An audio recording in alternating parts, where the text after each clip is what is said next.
예, 자, 오늘은 이제 욥기 28장 지난 월요일 날은 문맥에 따라서만 살펴본 시간을 가졌고 오늘은 그 이제 내용을 좀 살펴보려고 합니다. 지난번에 2시간을 이미 했었기 때문에 대략적인 욥기 28장의 의미는 이제 다 이해를 하고 계실 걸로 믿고 있어요. 욥기 28장의 첫 단락은 28장 1절에서 11절까지이고 이제 두 번째 단락은 욥기 28장 12절에서 28절까지 이렇게 나눠져 있어요. 그런데 첫 단락에서는 예를 들어서 표상으로 인간이나 짐승들이 육의 눈으로 볼 수 없는 지하 세계를 이제 예로 들어서 표상으로 지금 설명을 하고 있고 12절에서 28절까지는 그 적용, 이제 영적 적용이죠. 적용으로서 사람의 그 심중, 마음 깊은 곳에서 하나님의 지혜, 그 다음에 밝음, 명철을 설명하는 내용인 것을 알 수가 있어요. 말하고자 하는 의미는 욥 자신은 하나님께로부터 지혜와 명철을 얻었고 욥의 친구들은 짐승의 방불한 육의 눈으로만, 육신의 눈으로 보이는 천상세계나 지상세계 이런 것들을 아는 것으로 욥에게 이제 선생 노릇을 하려고 그러고 결론은 이제 욥을 정죄하는데 오남용해서 그 얄팍한 지식을 사용하고 있다라는 걸 지금 지적하느라고 너희는 땅속에 감춘 비밀을 모르지 않냐, 이제 이런 의도를 가지고 하는 말인 거예요. 그런데 이건 이제 영적 적용이 필요하다는 거죠. 그러니까 자, 땅속에 깊이 묻힌 돌을 캐내서 은금, 동, 그 다음에 철 등의 각종 광석을 얻는 과정을 예로 들어서 표상으로 설명을 하고 있습니다. 그런데 은금, 동은 돌에서 나는 것이고 철은 흙에서 나는 것이다 라고 이렇게 표현을 했어요. 은금이야 이제 가장 가치가 있는 것이지만 동도 성소에서, 성전에서 마당 기물로 사용이 됩니다. 그러나 이제 동은 쉽게 자꾸 손질하지 않으면은 녹이 쉽게, 동록이 자주 나는 것이 특징이고, 철이라고 하는 것은 옛사람의 그 굳은 아집을 상징할 뿐 아니라 부패하고 썩는다 이런 것을 상징합니다. 철은 흙 속에서 얻는다 그랬는데 특징이 산화가 빨리 되는 특징이 있죠. 그런데 강하죠. 이것은 옛사람의 강한 기질과 아집. 그런데 강한 것 같지만 그렇게 쉽게 썩어버린다는 것을 표현하는 거예요. 동은 쉽게 부식하지는 않죠. 그 대신 이것은 사람이 동으로 만든 그릇이나 기물 이런 것은 자꾸 잿물로 해서 닦으면 반질반질하게 바로 윤기가 나죠. 이게 거듭난 사람이지만 육신에 있는 어린아이 신자들을 상징할 때는 마당만 밟고 다니는 신앙으로 이렇게 상징하기 때문에 그건 어린아이 신앙을 상징하는 거예요. 은은 이제 성소기물이니까 청년 수준의 이런 사람이고, 금, 그건 지성소 기물이니까 당연히 어버 여수진에 이르도록 신앙의 폭이 깊고 넓고 높고, 지금 욥이 자기 자신을는 금이라고 비유를 했어요. 이미 욥기 23장 10절에 보면 하나님이 현재는 나를 이렇게 연단하시지만 이 연단을 받은 후에는 내가 순금이 되어서 나올 것이다 라고 이렇게, 그게 욥의 믿음이었었어요. 자, 그래서 지하에 붙인 각종 광석에서 보석을 얻는 과정을 이렇게 설명하는 것은 자신의 영혼 속에 감추어진 하나님의 지혜와 명철을 친구들이 자기를 가르치려고 하지만 그들은 짐승에 방불한 천연적인 본성적인 지혜와 지식밖에 없다. 그러나 나는 하나님께로부터 계시로 받은 지혜와 지식이 있다. 명철이 있다. 이것을 대비시키려고 욥기 28장을 지금 증거한 거예요. 사실은 독백 형식으로 되어 있지만 이것은 친구들과 그 주변 사람들을 염두에 두고 하는 말이 계속해서 이제 27장에서 31장까지 계속 이어지는 거예요. 독백 형식으로 되어 있죠. 땅속 깊이 감추인 광산을 개발하여 광석을 얻고 광석을 또 재련해서 보석을 채광하고 귀 쓰는 이치를 들어서 하나님께 깊이 감추어진 지혜와 명철을 얻은 자신의 정당성에 대한 논리, 자신의 이제 신앙을 지금 친구들의 신앙과 대비해서 이런 증거를 하고 있는 거예요. 28장을 읽으면 상고시대 사람인 욥의 마음에 감추어진 지식이 얼마나 대단한 자였는지를 알 수가 있으며 욥의 주장대로 그의 가슴속에 감추어진 하나님께 얻은 보화인 지혜와 명철이 어느 수준인가를 알 수가 있습니다. 우리는 이제 내가 욥기 서두에서도 말씀을 나눴었지만 욥은 동방의 현자였고 그 친구들도 동방 사람들이었죠. 아기 예수가 탄생했을 때 히브리인들이었던 헤롯이나 유대교 지도자들은 예수의 탄생에 대한 성경 기록은 너무나 잘 알고 있었지만 실제 예수가 어떠한 모습으로 어디에 어떻게 오실 것인가에 대해서는 계시가 없었어요. 성경을 지식적으로는 많이 알았지만 영적 적용에 대해서는 무지했다는 것이죠. 욥의 친구들과 같은 상태였던 것이죠. 그런데 동방 박사들은 별의 인도를 따라서 베들레헴의 한 여관집 구유의 강보에사에서 뉘어져 있는 아기 예수를 찾아왔어요. 찾아와서 보배합을 열고 그 욥기가 지금 말하고 있는 그 순금과 유향과 모략을 예물로 드리고 경배하고 헤롯이 아기 예수를 죽이려고 한다라는 것을 간파하고는 다른 길로 다시 동방으로 돌아갔다, 이렇게 기록이 되어 있어요.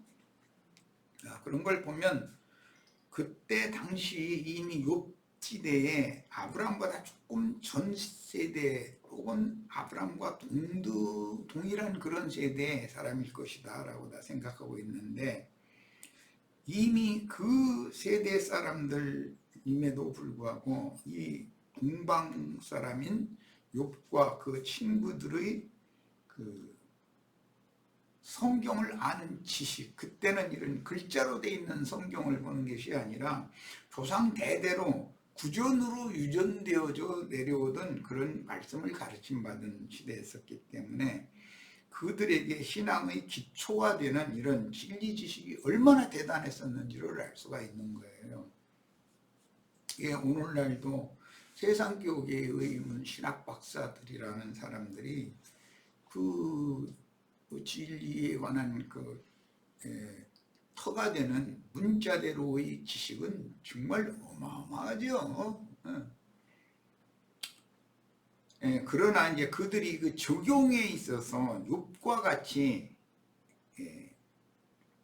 그 가슴 속에 신의 지혜와 명철을 계시로 받아서 깨닫지 못한 상태였기 때문에 밖에 있는 것, 창공 하늘에 떠다니는 해달 별약이라든지 인간 세상의 땅 위에서 벌어지는 이런 일들이라든지 그런 사물이라든지 이런 걸 예로 자꾸 들어서 욥을 네가 하나님 앞에서 범죄했고 문제가 있으니까 공의로운 하나님이 너를 심판해가지고 오늘날 이렇게 된 거 아니냐, 이렇게 인과응보 선악과의 그런 기준에 따른 판단을 했어요. 그 판단이라는 것이 정죄하는 것이죠. 그러니까 이제 욥은 자신은 친구들이 생각하는 것처럼 그렇게 불의하고 불순한 짓을 해가면서 사는 것이 아니다라는 걸 자꾸 이제 강변을 해야 되는 입장이 된 거죠. 네, 그래서 많은 변론이 계속됐었던 거예요. 그런 과정을 이제 이해를 하시고 나서 욥기 28장을 이제 읽으셔야 돼요. 욥기 28장에서는 너희는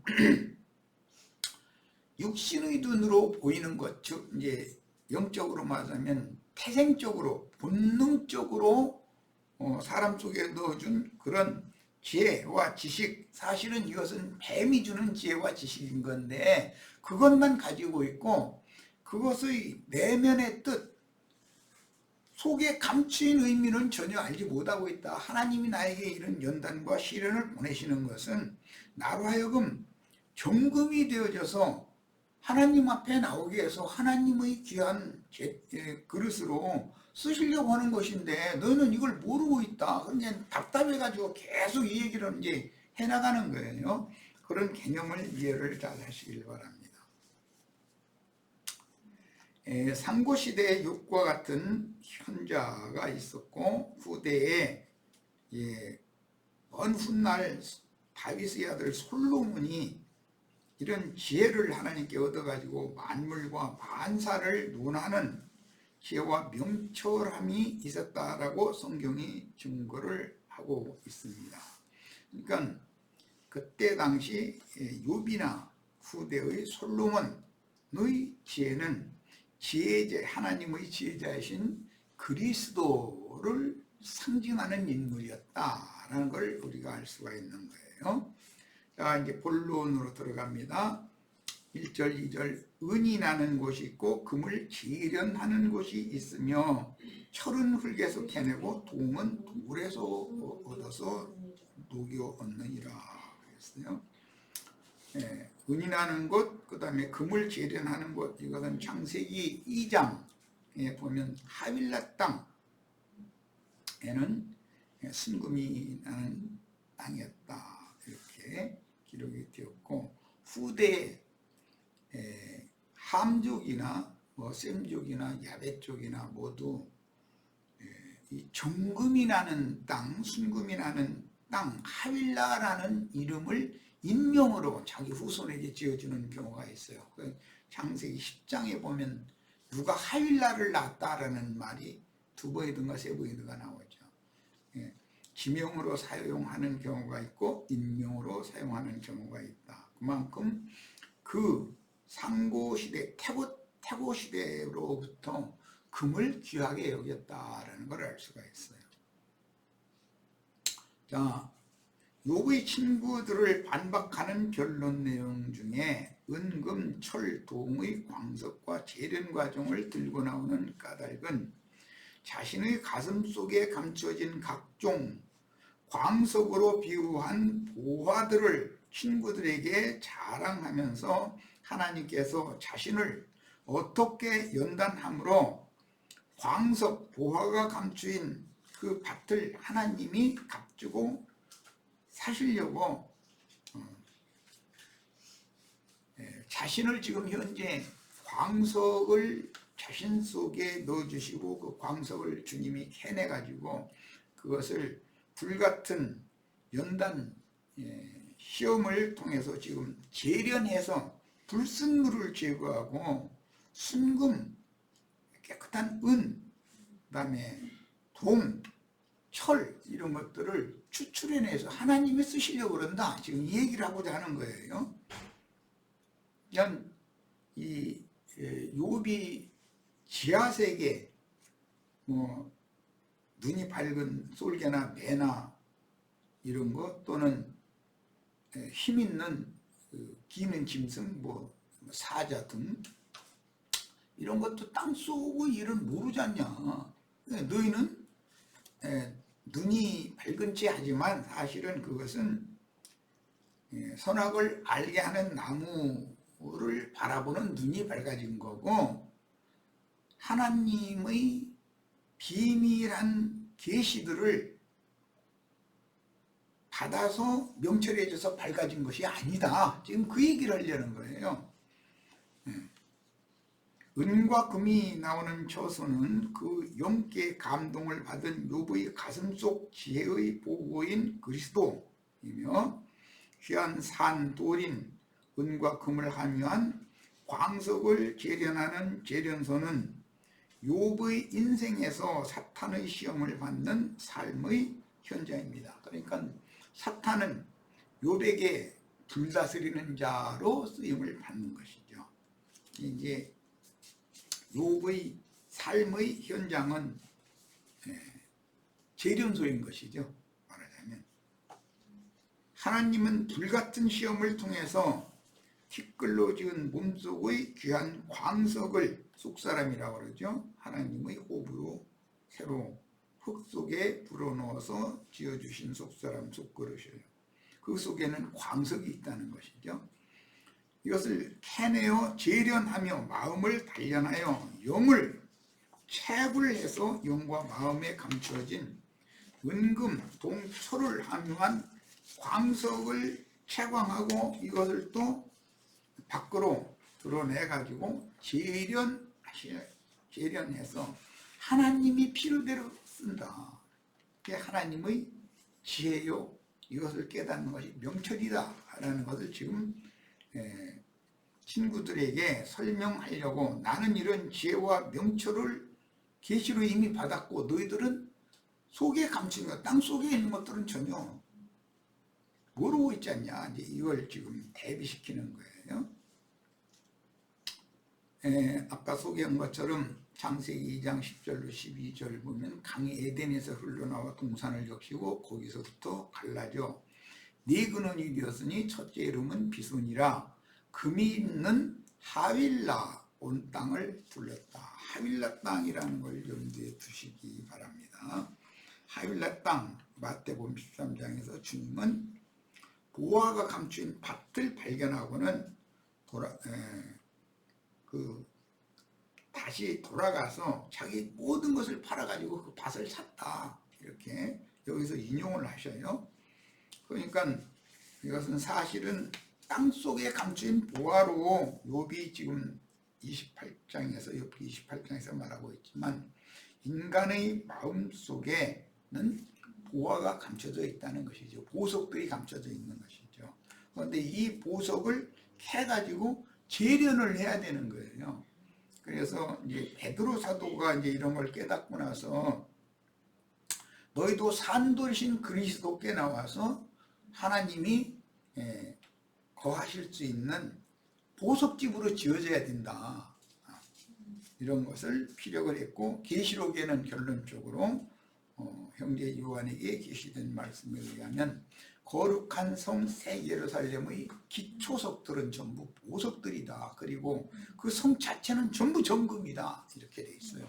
그러니까 그때 당시 이미 욥이라는 사람에게 계시된 이 이상이 얼마나 어마어마한 빛을 가지고 있는 사람인지를 우리가 알 수 있는 거예요. 과연 동방박사지요.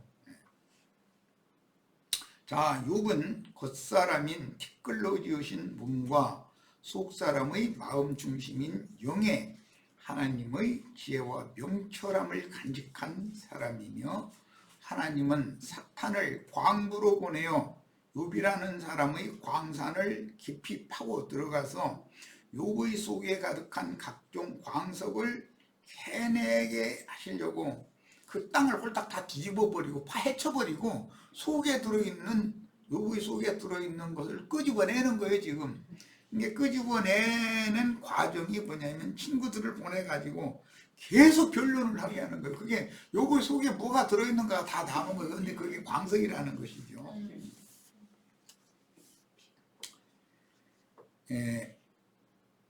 그는 당시의 셈의 후손인 동방 사람들 중에서 구속사를 대표적으로 보여주는 정말로 박사였어요. 사람이었고 셈의 후손 하란성 사람들 중에서는 구속사를 대표적으로 보여주는 사람이 아브라함이죠. 동방 사람 중에서는 욥이고, 그러니까 바단 아람 동방 땅이라는 것은 이제 훗날 그 나홀성 옛사람들인데, 하란성 사람들과 거기는 남자하게 보여요. 나홀성 사람들이 결혼을 하죠. 그래가지고 아브라함, 이삭, 야곱이 전부 하란성 출신들이잖아요. 그런데 이 사람들이 나홀성, 바단 아람 동방 땅의 나홀성에 가서 아내를 취하는 거예요. 이것이 그리스도와 교회에 대한 표상이다라는 걸 알 수가 있어요. 그래서 하나님의 지혜자여 하나님의 아들이신 그리스도는 보화가 감추인 땅이 바로 동방 땅이고 나홀성 사람들의 마음이었다는 것이죠. 그들 중에서도 뭐 동방 사람이라 해서 다 아브라함이나 이삭이나 야곱의 그 배필이 되는 건 아니고 하나님이 정해준 이제 사람들이 있었죠. 우리들이 이와 같이 보화가 감춘 밭을 다 가지고 있다는 걸 깨달아야 되는 거예요. 이걸 깨달으면은 그리스도의 배필이 될 수 있는 것이죠. 또 중매자인 뭐 모든 증인들 나부터도 누구에게 전도를 해보면은 이 사람 구원을 얻을 만한 믿음이 그 마음에 감춰져 있다 싶으면 전도의 말이 많이 나오고 자꾸 할 얘기가 많아지지만, 이 사람은 꽃갱이지로만 부딪히고 튕긴다 하면은 전도자 입이 딱 막아져 버리는 것이죠. 주님께서 그에게 전도할 마음을 막아버리기 때문에 이런 것은 전도를 해보시면 이제 경험적으로 알 수가 있어요. 성경에서 두 족속과 그들의 후손은 그리스도의 남종들과 여종들을 대표하므로, 그러니까 하란성 사람들과 나홀성 사람들로는 상징이죠. 그것은 하나님의 지혜자이신 그리스도의 배필이 되어져야 된다. 그리스도의 배필은 그리스도 하나님의 지혜를 수용하고 받아들일 수 있는 그릇들이어야 된다는 것이죠. 훗날 이삭과 리브가 야곱과 레아, 라헬이 혼인을 통해서 대를 잇다가 신약 성경에서는 야곱의 아들 요셉과 헬리의 딸인 마리아가 다 다윗의 자손들이죠. 만나게 되고 요셉과 마리아가 만나게 돼요. 그 사이에서 요셉의 아들이 아닌 마리아라 하는 처녀에게서 하나님의 아들이 태어났어요. 육의씨로 난 게 아니라 성령으로 잉태시켜져서 그 말씀씨로 낳아진 분이 인자 예수다 하는 걸 알 수가 있는 것이죠. 다만 여자를 통해서 온다라는 것은 죄 있는 육신의 모양으로 와야 되기 때문에 여자를 통해서 오는데, 혈통과 육정과 사람의 뜻으로 난 그런 모친이 아니고 단순히 여자를 통해서 오는 거예요. 여자가 난 자로 오는 거예요. 처녀인 여자에게서 낳게 되는 것이죠. 이게 비밀입니다.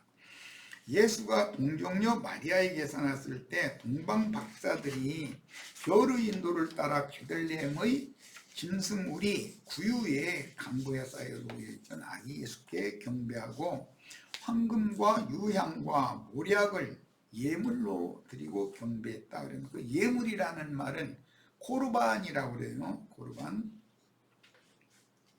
레위기에는 전부 예물을 갖다 드려라. 빈손으로 오지 말고 예물을 가지고 와라. 이런 말이 계속 나오는데 코르반이라고 그러죠. 하나님의 것으로 드리는 것이다 라는 말이에요.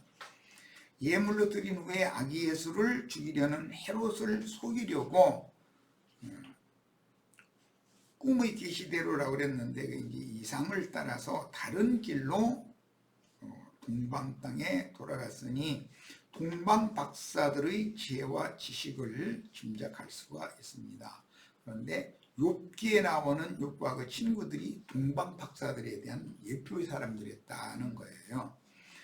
이제 3절로 4절 갑니다. 사람은 어둠을 뚫고 모든 것을 끝까지 탐지하여, 여기 이 사람은 그리스도를 말하는 거예요.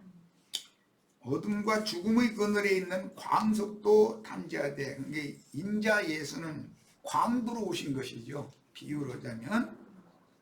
그래가지고 사람의 마음 속을 다 감찰하는 능력을 가지고 계신 거예요. 사람 속을 다 아는 그런 능력이 있어. 그는 사람이 사는 곳에서 멀리 떠나 갱도를 깊이 뚫고 발길이 닿지 않는 곳, 사람이 없는 곳에 매달려서 흔들리느니라. 땅속 깊이 들어가려면 밧줄에 매달려 가지고 땅속에 들어가야 될 거 아니에요. 주님이 이제 황석을 캐냈는데 그렇게 하신 걸로 상징을 한 거죠. 참 지혜로운 말이에요. 이런 구조를 읽을 때, 이야, 참 그때 당시 아브라함보다 이 전 사람이거나 동시대 사람인데 동방 사람인 욥에게 이런 지혜가 있었다는 것은 참 감탄할 만하죠. 그리고 부럽기도 하고.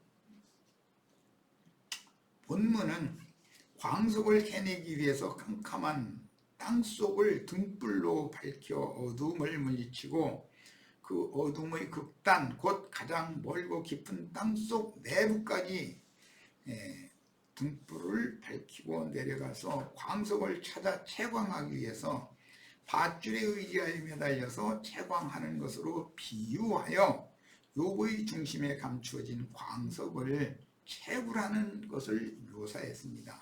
이것은 하나님의 지혜이신 그리스도, 하나님의 명철이신 그리스도는 어떤 인간들의 마음속에 감추인 모든 비밀을 다 간파하는 분이다.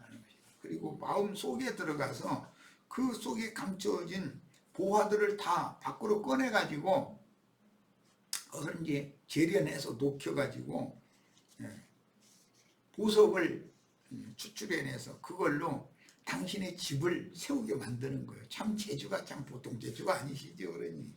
그런데 이런 것을 욥이 이미 그때 시대에 깨달았다.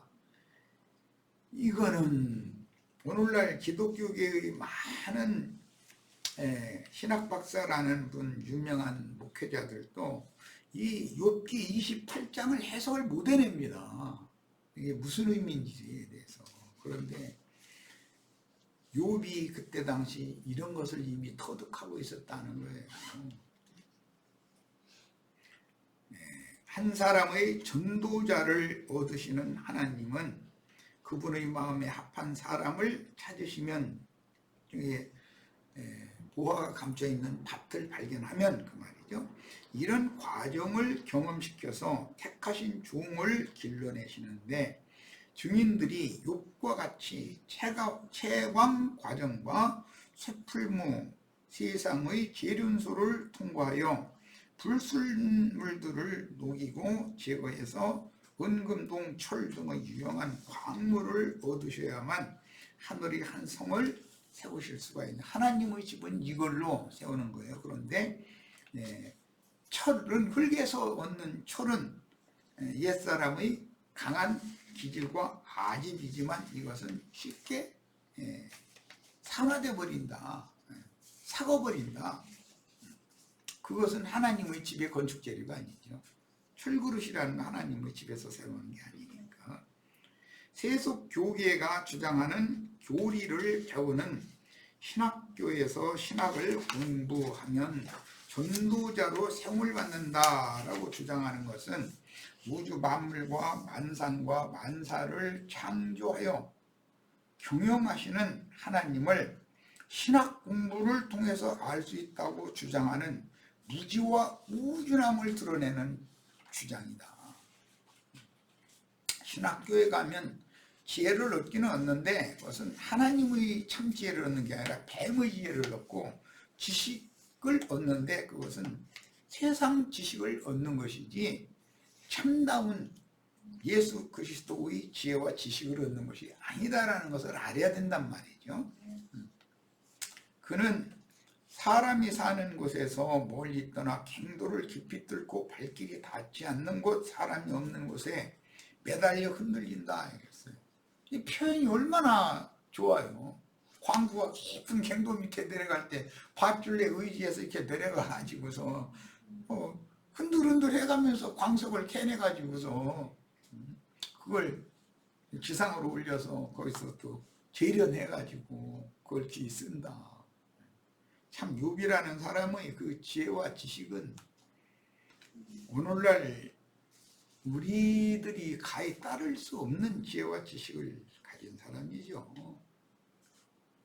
자, 이제 5절 8절입니다. 음식은 땅으로부터 나오나 그 밑은 불처럼 변하였도다.